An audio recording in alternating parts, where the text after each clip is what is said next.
अरे मैडम, मैं बहुत देर से देख रहा हूँ कि आप गाड़ियों को रोकने की कोशिश कर रही थी, मतलब कि उनसे लिफ्ट मांग रही थी, लेकिन कोई भी आपको लिफ्ट देने के लिए तैयार नहीं है।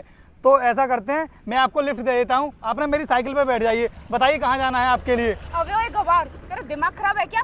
मेरे इतने ही बुरे दिन नहीं आए कि मैं तेरी इस खटारा साइकिल पर बैठूंगी। अरे मैम साहब, आप भी कैसी बातें कर रही हो? ये खटारा साइकिल नहीं है, ये बहुत अच्छे से चल रही है। और अगर आपको विश्वास नहीं है ना मेरी बातों पर, आप एक बार इस पर बैठिए तो सही, आपको भी मजा आ जाएगा। बकवास बंद कर अपनी। तू अभी जानता नहीं है कि मैं कितनी अमीर हूँ, करोड़पति घर की लड़की हूँ मैं।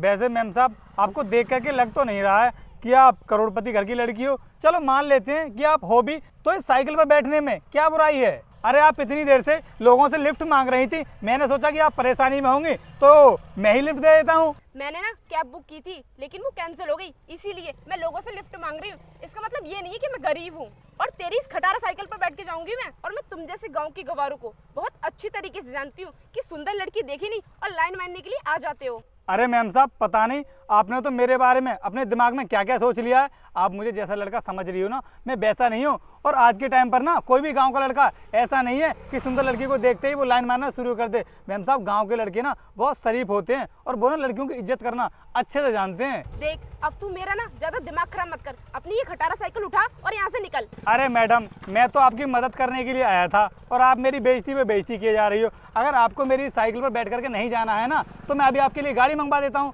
मेरा ड्राइवर गाड़ी लेकर के आ जाएगा और आपको जहाँ भी जाना होगा वो आपको छोड़ देगा। अबे ओए गांव की गवार, अगर तेरे पास गाड़ी होती तो तू इस खटारा साइकिल से नहीं घूम रहा होता। कपड़ों से आ रही गोबर की बदबू और ये करेंगे हमारी मदद। चल निकल यहाँ से। अरे मैडम, मेरे पास ना एक गाड़ी ना है, मेरे पास 4-5 गाड़ियां हैं। और वो तो ना मैं साइकिल से इसलिए चलता हूँ क्योंकि डॉक्टर ने बोल रखा है कि जितना ज़्यादा तुम साइकिल से चलोगे ना, तुम्हारी हेल्थ उतनी ही अच्छी रहेगी। इसी वजह से मैं अपने खेतों की तरफ जा रहा था, मैंने सोचा कि गाड़ी को क्या ही निकालना, साइकिल से ही चला जाता हूँ। लेकिन तुम तो मुझे हल्के में ही ले रही हो। मैडम, मेरे पास भी ना बहुत पैसा है। अगर मैडम आपको पता चलेगा ना कि मैं कितना अमीर हूँ तो आपका मुंह फैल जाएगा। इसीलिए मुझसे बदतमीजी से बात मत करो। वो तो मुझे दिख रहा है कि तू कितना अमीर है। तेरे पास रहने के लिए ढंग का घर तो होगा नहीं, और वैसे भी तुम गांव वालों के पास घर तो होता नहीं है। तुम लोग तो भैंसों के तबेले में यूं ही मुंह उठाकर सो जाते हो, इसीलिए तुम्हारे कपड़ों से गोबर की बदबू आ रही है। ओ मैडम, घर की बात ना करियो। तूने ना मेरे दिमाग का दही करके रख दिया है। और कितनी हवाबाजी करेगा तू? अगर मुझे पहले पता होता ना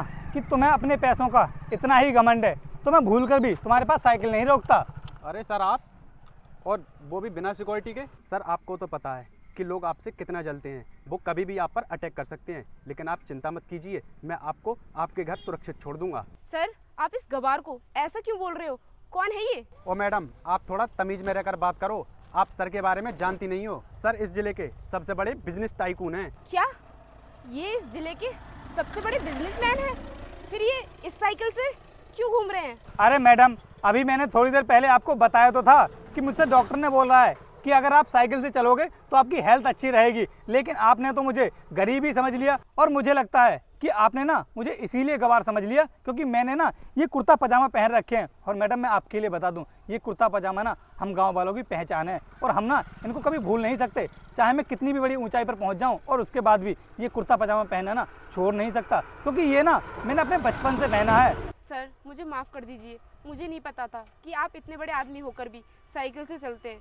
मैं आज के बाद ऐसी गलती नहीं करूंगी। और तुम्हारे जैसी पापा की परियों को तो ये भी नहीं पता है कि अगर किसान लोग खेती करना बंद कर देना तो तुम्हारे ऐसे लोगों को खाना भी नसीब नहीं होगा। मैडम, जो तुम बोल रही थी ना कि भैंसों के तबेले में हम लोग यहीं सो जाते हैं, अगर किसान भैंसों को पालना बंद कर देना तो आज के टाइम पर जो तुम ये कॉफ़ी पीती हो और ये आइसक्रीम खाती हो ना, ये सब भी भैंसों के दूध से ही तैयार होती है। और तुम गाँव वालों को गवार समझते हो। और हाँ कांस्टेबल, तुम्हें मेरी चिंता करने की कोई भी ज़रूरत नहीं है, क्योंकि इस एरिया में जितने भी लोग रहते हैं ना, वो सब मुझसे प्यार करते हैं। उनमें से कोई भी मेरे साथ ऐसा नहीं कर सकता और इसीलिए मैं इस एरिया में ऐसे ही घूमता रहता हूँ। तो तुम जा सकते हो। ठीक है सर। और हाँ मैडम, अगर तुम्हारी भी समझ में आ गया हो तो आगे से ना किसी भी गाँव वाले की बेइज्जती मत करना, क्योंकि ये सब करना ना बहुत गलत होता है। देखो, ज़्यादा पैसा पास होने से इंसान को ना अपनी औकात नहीं भूलनी चाहिए। उम्मीद करता हूँ कि आप आगे से किसी के भी साथ में ऐसा व्यवहार नहीं करोगी। राम राम।